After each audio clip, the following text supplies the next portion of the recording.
आज हम संख्या के भेद और प्रकार उनकी बात करेंगे।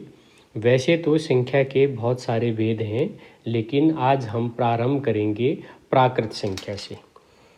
प्राकृत संख्या या इसको प्राकृतिक संख्याएं।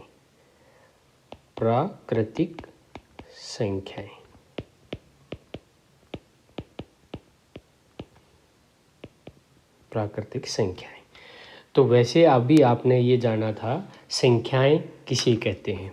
तो यहाँ पे जब हम प्राकृतिक संख्याएं की बात करते हैं तो आपने गणित में जब हम गणित की बात करते हैं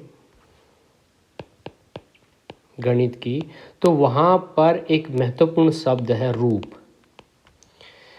जब ये रूप क्या होता है, जो आँखों से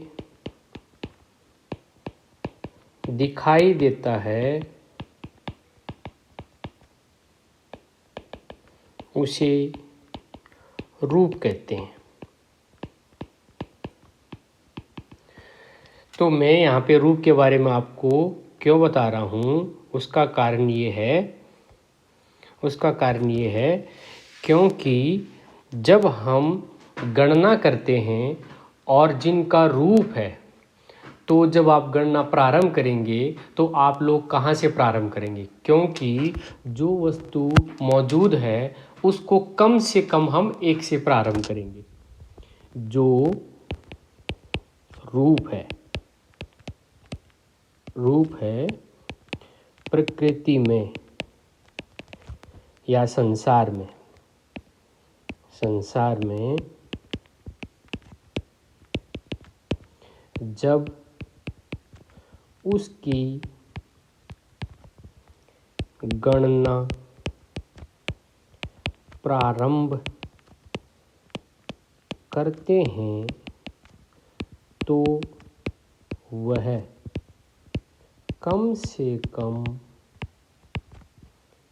एक से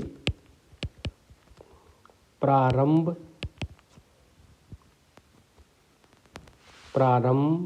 होती है।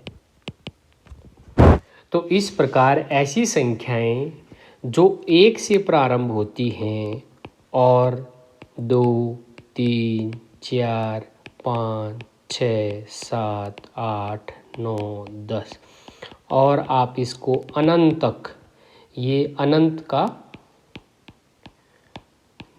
एक चिन्ह है, अनंत का चिन्ह।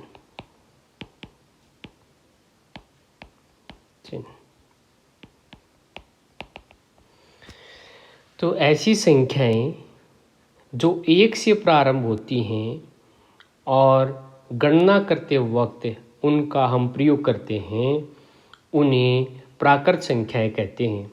लेकिन यहाँ पे जो सबसे महत्वपूर्ण चीज़ थी वो थी रूप, कि प्रकृति में जो भी रूप हैं जब हम उनकी गणना प्रारंभ करते हैं तो जो रूप है उसको तो हम देख सकते हैं, और जो चीज़ दिख रही है उसको कम से कम हम एक से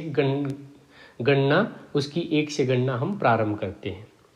तो जो एक से प्रारंभ होता है और अनंत तक चलता है वो सारी संख्याएं प्राकृत संख्याएं कहलाती हैं।